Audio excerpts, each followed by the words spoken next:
Dostlar, diqqətlə qulaq asın. Karbohidrat insanı kökəldir, amma karbohidrat yeməsən arıqlaya bilməyəcəksən.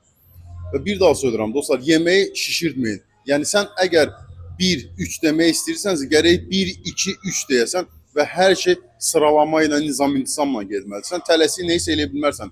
Yemək təkcə yeyib doymaqla deyil.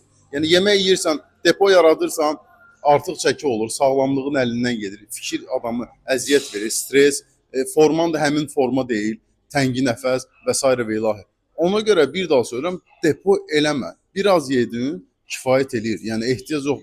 Əgər doymasan, sonra yenə yeginən. Bir dəfəlik bədən bunu götürmür, bunu bir anlıq yəni dərk eləyir. Bir də ki, sən düşünmə ki, yağ səni kökəldir. Səni kökəldən yəni karbohidrat da çox yeyirsən. Amma insan təbii ki, yağ da yeməlidir. Bir daha söylürəm, depo yaratma. Hər kəsə uğurlar.